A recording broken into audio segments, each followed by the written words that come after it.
Hey guys, and welcome back to the channel. My name's Mike, and this is the Bullish Bear Show, where we give you the bare truth about money, markets, and making your way through this crazy world.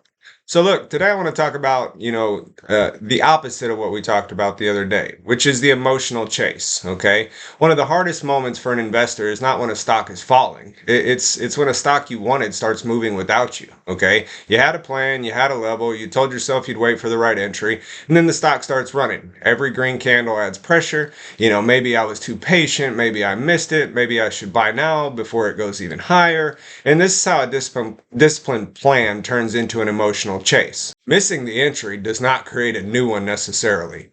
So, why does this feel so hard? Well, because the situation hits three emotions at once. First, your regret. You saw the opportunity, but you didn't act before the move began. Okay. Second is FOMO. All right. Not fear of losing money, fear that the stock's going to keep climbing without you. Okay. And third, you begin rewriting your original plan. Before the move, you wanted patience and a favorable entry. After the move, you started telling yourself the higher price is proof that you were right. Maybe the stock is proving you right, but that doesn't mean the current price is a good entry.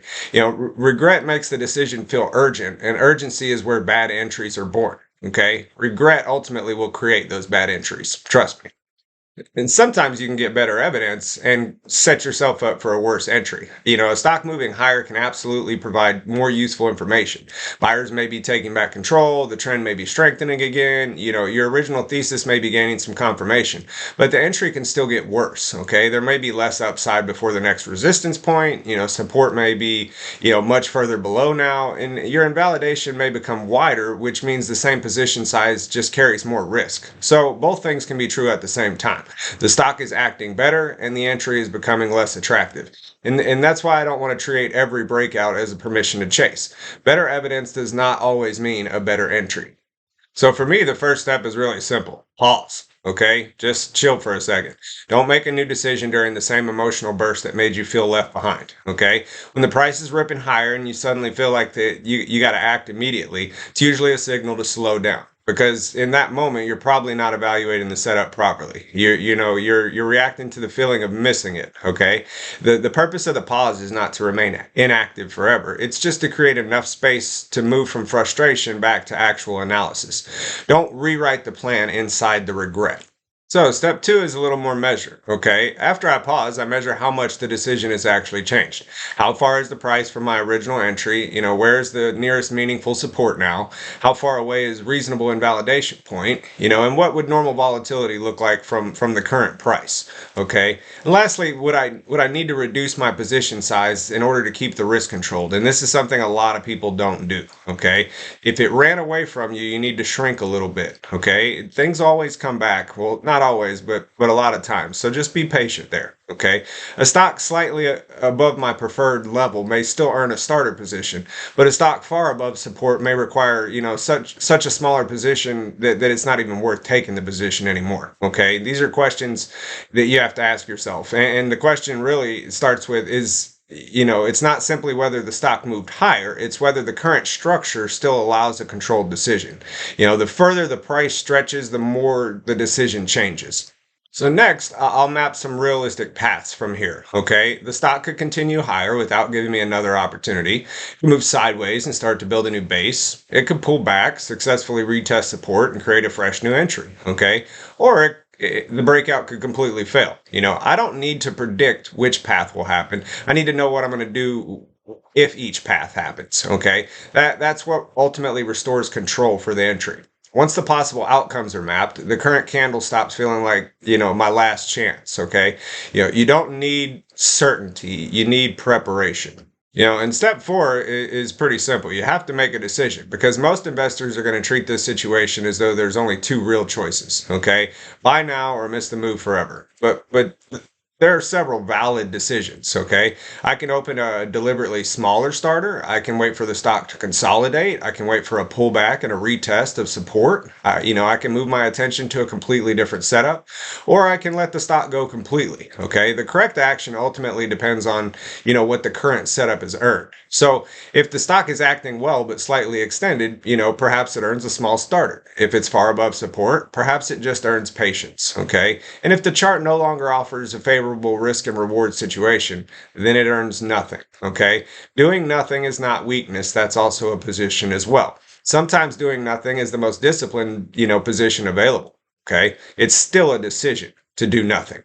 Okay, so in talking about this, I'll give an example, okay? Ticker AMAT, this is a candidate for the beast. This is a good example of a stock that ran away but later created a second chance. There was an original desired entry, okay, and instead of sitting there and giving me a comfortable opportunity, the stock began moving higher.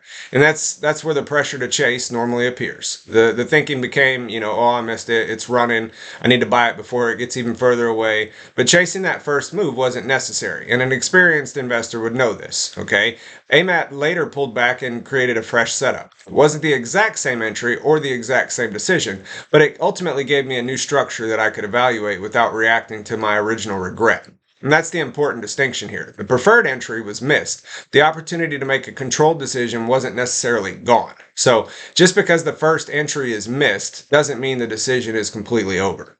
The unicorn, okay? ASML. All right, that ticker teaches us the other side of this lesson. I originally wanted the stock near local support. Instead, it gapped higher, continued moving, and never returned to that original price. I could have chased the gap. I could have also remained anchored to the old price forever and, refused to reconsider the stock at any point. Neither response would have ultimately been disciplined for me and my strategy. So the old entry was gone. That meant the next purchase had to be judged as a completely new decision.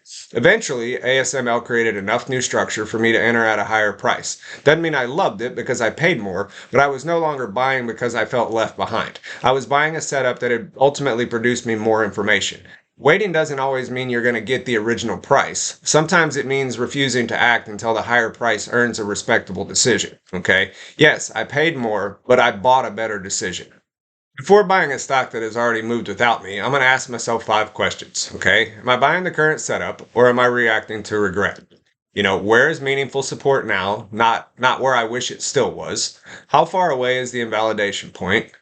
Would a smaller position genuinely control the risk, or would I still be forcing a poor entry? And lastly, has the price created a new setup, or am I investing in one because I just feel late? Okay, if I can answer those questions clearly, I'm probably making a smart decision.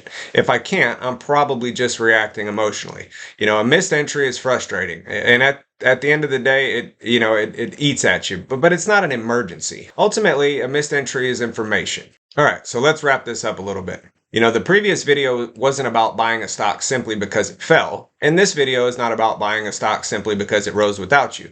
Those appear to be opposite situations, but they ultimately come from the same mistake, allowing price movement to control the decision. So a dip is not automatically an entry, and a stock running away is not automatically a reason to chase. Sometimes the response is a smaller starter, sometimes it's a new plan, sometimes it's patience, and sometimes the decision is just to let the stock go. Okay, you don't have to catch every move, and you don't have to control every decision. Guys, if you made it with me this far and you appreciate the content, smash the like button, tap the bell notifications, and make sure you're subscribed to the channel so you can follow and get all of our upcoming content. And just a little teaser for the next video, I'm watching AI stocks fall on good news, so I'm just going to tell you what I'm looking for with the upcoming week. My name's Mike, this is the Bullish Bear Show, and we'll see you in the next one.